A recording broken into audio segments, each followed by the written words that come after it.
మానవ హక్కులు అవి మీరింకా మీ మెదళ్ళలోకి చొరబడని అంశాలు. ఇప్పటి వరకు మీకు తల్లిదండ్రుల దగ్గరనే మీ హక్కుల కోసం, మీ ఐఫోన్ల కోసం, మీ సెల్ ఫోన్ల కోసం, మీ యొక్క ఫీజుల కోసం పోరాడుతూ ఉంటారు. పిల్లలు కాస్త పెద్దయి పెరిగి బయట జీవితంలోకి వచ్చినాక ప్రతి విషయంలో పోరాడాల్సి వస్తుంది. నేను ఇవాళ మీ కుటుంబంలో మీ పెద్దలకు, మీ తల్లిదండ్రులతో మీరు ఏదైతే మీకు కావాల్సినటువంటి చిన్న చిన్న వాటి కోసం, చిన్న చిన్న కోరికల కోసం మీరు పోరాడుతూ ఉంటారో, మీరు పెద్ద అయ్యాక మీకు ఉన్నటువంటి కొన్ని హక్కుల కోసం మీరు పోరాడాల్సిన పరిస్థితి ప్రస్తుతం ప్రపంచమంతా ఏర్పడింది.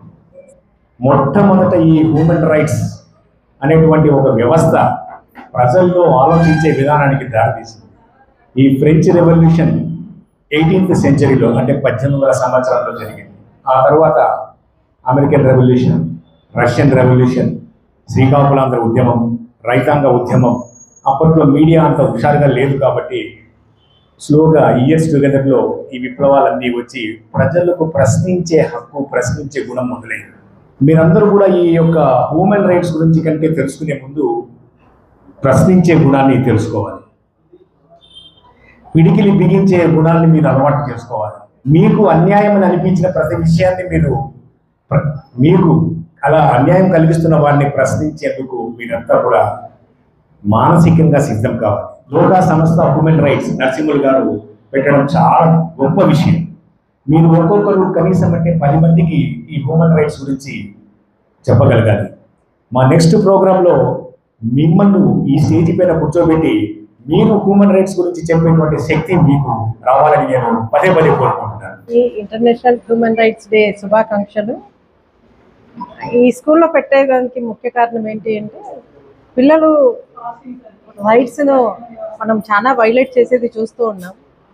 పిల్లలు తల్లిదండ్రుల కడుపులో పుట్టినప్పుడే వాళ్ళ రైట్స్ వాళ్ళకి వస్తాయి.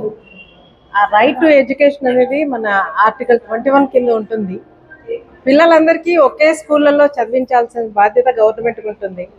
కానీ ఇప్పుడు ఎలా ఉంది అంటే, పిల్లలు పుట్టినప్పటి నుంచే వాళ్ళు డిస్క్రిమినేషన్కి గురి అవుతూ ఉన్నారు. చదువుకునే పిల్లలు ప్రైవేట్ స్కూల్స్లో వెళ్తూ ఉన్నారు. డబ్బు లేని పిల్లలు వచ్చేసి గవర్నమెంట్ స్కూల్స్ అనే నానుడిగా ఉంది. అలాంటి సిస్టమ్ కాకుండా పుట్టిన పిల్లలకి, ప్రతి పిల్లలకి ఒకేలాగా డిస్క్రిమినేషన్ లేకుండా చదువు అనేది అందరికీ ఒకటే విద్య అందరికీ వచ్చినప్పుడే మనకు నిజమైన హ్యూమన్ రైట్స్ డే అనిపిస్తుంది. ఈ పిల్లలకి నేను ఈ సందర్భంగా గుర్తు చేసేది ఏంటి అంటే, ఏదైనా వాళ్ళకి కష్టం వచ్చినప్పుడు ఏ విధంగా అయినా కూడా హెల్ప్ లైన్స్ యూస్ చేసుకోవాలి. 1098 అనేది మర్చిపోతూ ఉన్నారు పిల్లలకు. స్కూల్స్లో చూస్తున్నాం, ఇప్పుడు గురుకుల పాఠశాలలో ఇప్పుడు చూస్తున్నాం రీసెంట్గా. పిల్లలకి అక్కడ సరైన వసతులు కూడా లేవు. అలా ఎందుకు చదువుకునే పిల్లలకి ఇంత డిస్క్రిమినేషన్ ఉండాలి? చదువుకునే అంటే డబ్బు స్తోమత ఉండే వాళ్ళ పిల్లలకి డిఫరెంట్ ఎడ్యుకేషన్, చదువు లేని పిల్లలకి డిఫరెంట్ ఎడ్యుకేషన్ ఉండకూడదు.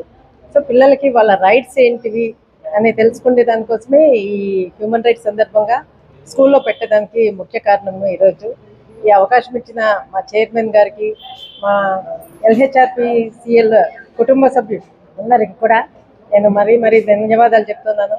ఈ స్కూల్ యాజమాన్యం మాకు ఇంత వసతులు కల్పించిన దానికి స్కూల్ యాజమాన్యానికి, కరెస్పాండెంట్ కూడా ఈ సందర్భంగా మేము కృతజ్ఞతలు తెలుపుతూ ఉన్నాం.